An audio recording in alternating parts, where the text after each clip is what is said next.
जनता party के जिलाध्यक्ष श्री संजय पांडे जी, राष्ट्रीय जनतांत्रिक गठबंधन एनडीए जनता दल यूनाइटेड की सुयोग्य उम्मीदवार श्रीमती कमला कुशवाहा जी, हमारे इस कार्यक्रम में उपस्थित बढ़हरिया से एनडीए जनता दल यू के उम्मीदवार श्री श्याम बहादुर सिंह जी,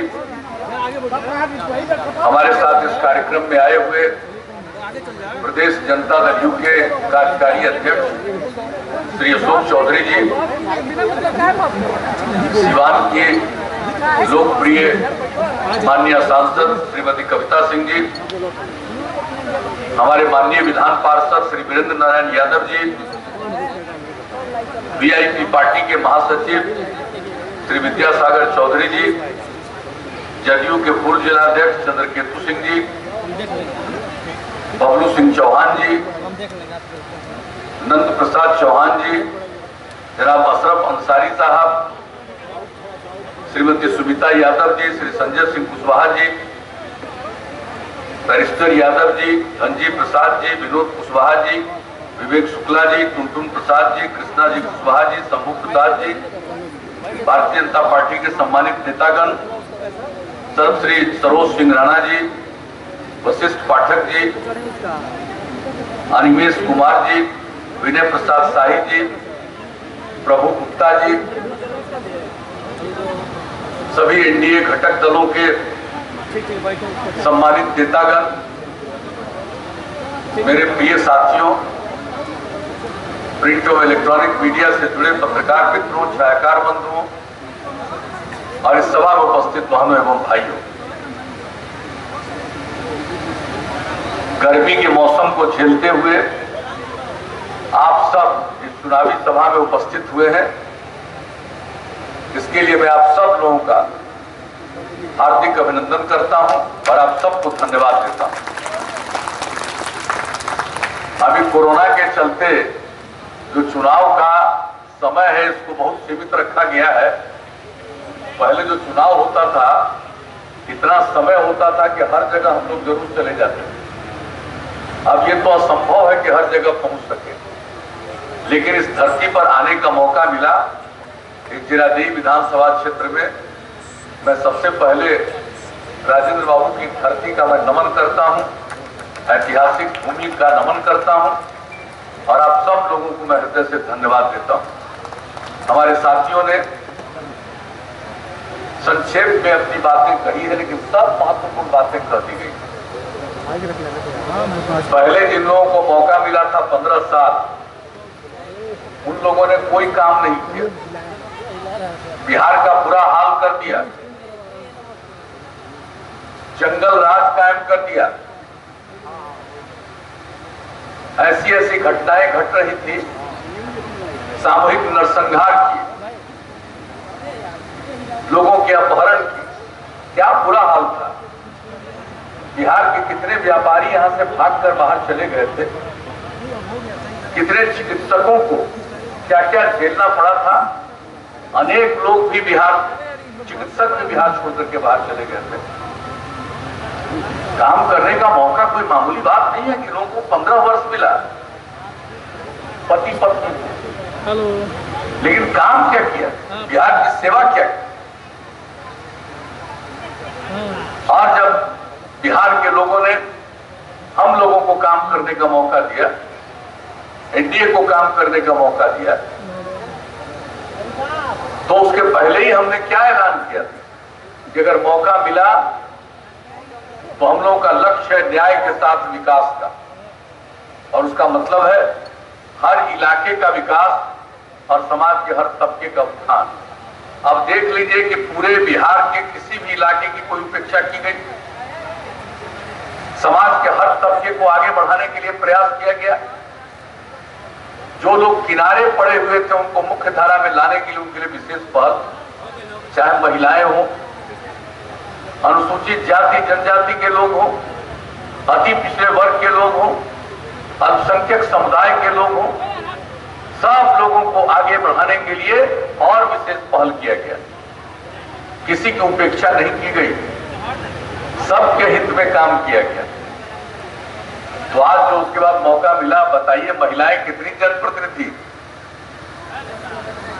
पहले महिलाओं को अवसर मिलता था, पंचायती राज संस्थाओं में, नगर निकायों में हमने महिलाओं के लिए 50% का आरक्षण किया।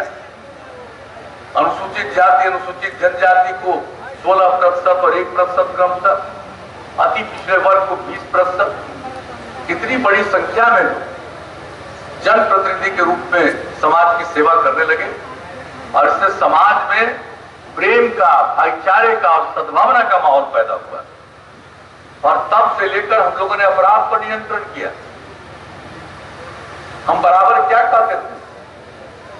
क्राइम, करप्शन, कम्युनलिज्म, यानी अपराध हो, भ्रष्टाचार हो, सांप्रदायिकता हो, हम लोग इसको बर्दाश्त नहीं करेंगे और जो भी जरूरी काम है हम सब वो करते रहेंगे।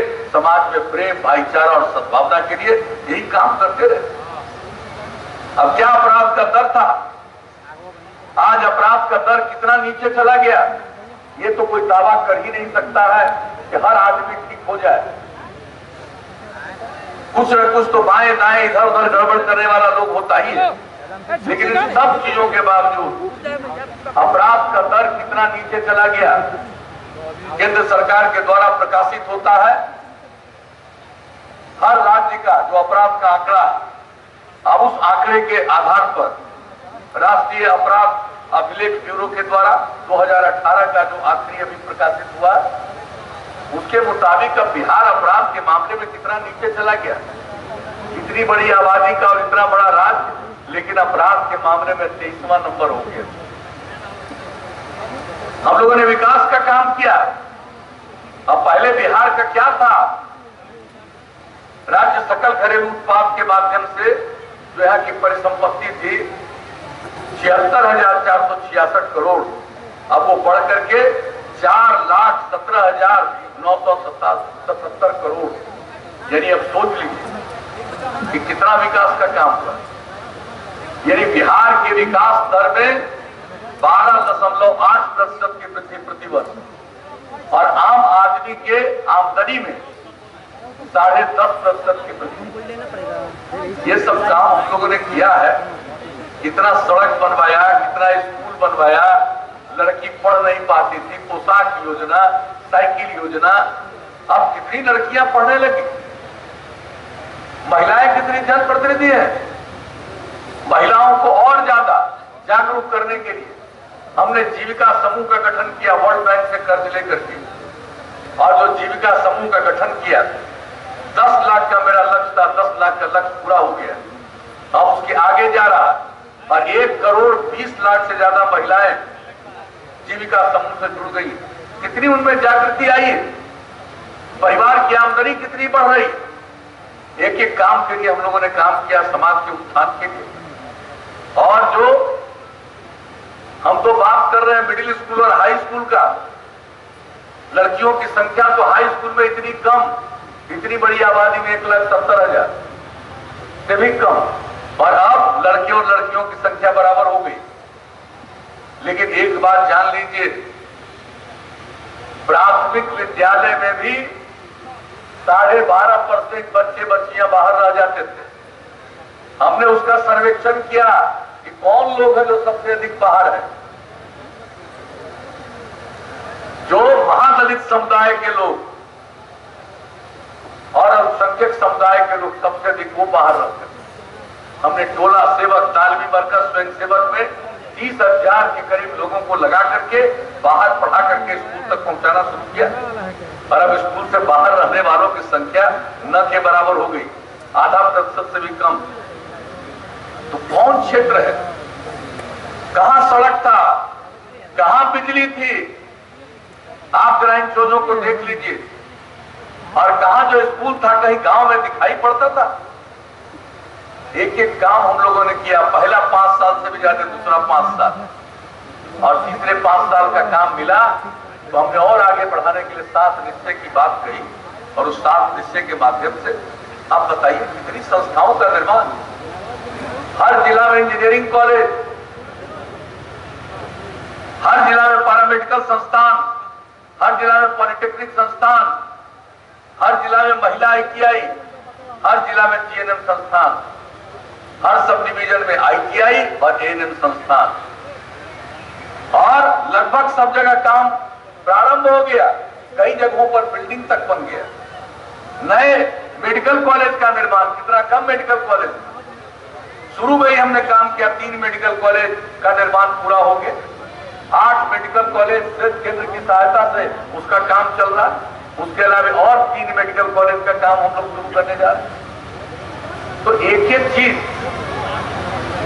और उसी में नर्सिंग कॉलेज की स्थापना, क्या किस क्षेत्र में काम नहीं किया है, और ये काम यहां पर हम लोगों ने करना प्रारंभ कर दिया। जो गरीब परिवार के लड़के लड़कियां उच्च शिक्षा में नहीं जा पाती, तो उनके लिए हम लोगों ने स्टूडेंट क्रेडिट कार्ड, 4 लाख रुपए तक की मदद, और जो आज बच्चियां आगे पढ़ना नहीं चाहते, काम करना चाहते, तो घर से बाहर जाकर के कोई काम की तलाश में निकलते हैं, माता पिता को पैसा नहीं है कि वो उनको पैसा दे सके, वैसे लड़के लड़कियों को 2 साल तक 1000 रुपया महीना की मदद, स्वयं सहायता भत्ता उसको कर दे। और उसके अलावे युवक और युवतियों को जो आगे नहीं पढ़े हैं, उनको कंप्यूटर पर काम करना आवे, तभी वो काम कोई मिलेगा। हमने इसके लिए कुशल युवा कार्यक्रम शुरू किया। कंप्यूटर पर काम करना सीख लिया, बातचीत करना सीख लिया, व्यवहार कैसा होना चाहिए सिखाया गया। 10 लाख से ज्यादा युवक युवतियों ने इसकी ट्रेनिंग ली। ये सब काम चल रहा। महिलाओं को हम लोगों ने नगर निकाय में और पंचायती राज संस्थाओं में तो 50% का आरक्षण दिया, लेकिन उसके अलावे सरकारी सेवाओं में महिलाओं को 35% का आरक्षण दे दिया। पुलिस बल में महिलाओं को 35% का आरक्षण। पहले यहाँ के पुलिस बल में आपको महिलाएं नहीं दिखती थी, अब आपको पुलिस बल में महिलाएं इतनी दिखती है, शायद ही किसी राज्य में उतनी दिखे। तो ये सब जो महिलाओं का उत्थान हुआ, इन सब चीजों को गौर से याद करिएगा। महिलाओं को 35% का, बाकी सभी सरकारी सेवाओं में। अब कितनी बड़ी संख्या में महिलाएं सरकारी सेवा में आने लगी। जब शुरू किया था हम लोगों ने स्कूल वाला काम, तो स्कूल में तो प्राथमिक स्कूल में तो 50% का आरक्षण हमने महिलाओं को दिया था प्रारंभ। तो ये सब काम जो किया, और इसके अलावे बिजली तो नहीं थी, हमने क्या तय किया। 2012 में 15 अगस्त को पटना के गांधी मैदान में झंडोत्तोलन के अवसर पर जब बोलने का मौका मिलता है, हमने एक बात कह दिया था, बिजली की स्थिति कितना बुरा था, हमने उसमें सुधार लाया है, और अगर आगे बिजली की स्थिति में और सुधार नहीं लाएंगे तो हम 2015 में वोट मांगने नहीं जाएंगे। और उसमें सुधार लाया, और 15 में ऐलान कर दिया, साफ निश्चय में हर घर बिजली पहुंचाएंगे। और 2018 के अंत में पहुंचाना था, दिसंबर महीने में। अब उसको 2 महीना पहले अक्टूबर तक ही काम पूरा कर दिया।